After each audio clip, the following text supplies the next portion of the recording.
Hi అండి, అందరికీ నమస్తే. మనం ప్రస్తుతం ఖైరతాబాద్ మహాగణపతి దగ్గర ఉన్నాం. సో వర్క్ ఏ విధంగా నడుస్తుంది, అదేవిధంగా స్వామివారిని ఈ సంవత్సరం ఎన్ని అడుగుల ఎత్తులో నిర్మిస్తున్నారు మొత్తం తెలుసుకునే ప్రయత్నం చేద్దాం. సో చూస్తున్నారు కదా, ఇక్కడ మహాగణపతి ఏ విధంగా కనపడుతున్నాడు. సో ఈ సంవత్సరం వచ్చేసి స్వామివారిని పంచముఖ సంకటహర మహాగణపతి పేరు నామకరణం చేశారు. సో ఇక్కడ లెఫ్ట్ సైడ్లో జ్యోతిర్లింగం ఉంటుంది, రైట్ సైడ్లో కాళికామాత అమ్మవారు ఉంటున్నారు. సో మొత్తం 69 అడుగులు స్వామివారిని అయితే ఇక్కడ నిర్మిస్తున్నారు. సో కళాకారులు దీనికి సంబంధించి కానీ పెయింటింగ్ కానీ అదేవిధంగా మొత్తం వర్క్ అయితే గ్రాండ్గా స్టార్ట్ అయ్యింది. అదేవిధంగా చూశారు కదా, స్వామివారి పాదాలు చాలా బలంగా, అదేవిధంగా మహాగణపతి ఇందాక చెప్పే కదా 69 అడుగులు స్వామివారిని అయితే ఇక్కడ నిర్మించబోతున్నారు. నాకు తెలిసి బహుశా ఇంకా 10 రోజుల్లో మొత్తం 10 to 15 డేస్లో వరకు కంప్లీట్ కావచ్చు. ఎందుకంటే నెక్స్ట్ మంత్ 14వ తారీఖున మనకి ఖైరతాబాద్ వినాయకుడు దర్శనం ఇవ్వబోతున్నాడు.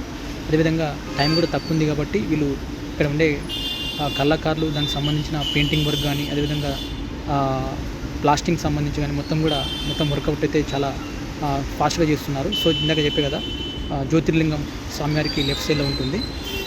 సో చూసేటండి, సో చూచారు కదా ఎంత గొప్పగా కనపడుతుందంటే దాదాపు 69 అడుగులో ఉన్నాడు స్వామివారు. సో మరికొద్ది రోజుల్లో అందరికి కూడా దర్శనం ఇవ్వబోతున్నాడు. సో ఇందాక చెప్పే కదా, రైట్ సైడ్లో చూసుకుంటే కాళికామాత అమ్మవారు ఉంటుంది చూడండి. ఇక్కడ రైట్ సైడ్లో, ఇక్కడ కాదు, ఇందాక స్వామివారికి రైట్ సైడ్ అవుతుంది, మనకైతే ఇక్కడ చూడండి, మనకి రైట్ సైడ్ అవుతుంది, స్వామివారికి లెఫ్ట్ సైడ్ అవుతుంది.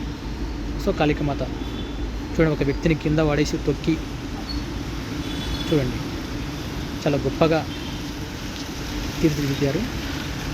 సో అమ్మవారిని, కాళికామాత అమ్మవారిని, అదేవిధంగా ఈసారి సోమనాథ జ్యోతిర్లింగం మహాగణపతితో పాటు వీళ్ళిద్దరు కూడా ఇక్కడ దర్శనం ఇవ్వబోతున్నారు.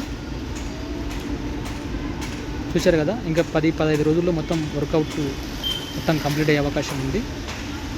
ఇక్కడ పనులు అయితే చాలా స్పీడ్గానే నడుస్తున్నాయి. సో చూశారు కదా, రాబోయే రోజుల్లో ఇంకా మహాగణపతికి సంబంధించిన ఏమైనా అప్డేట్ ఉన్నా మన ఛానల్ పెట్టే ప్రయత్నం చేస్తాం. Thanks for watching TV7 news.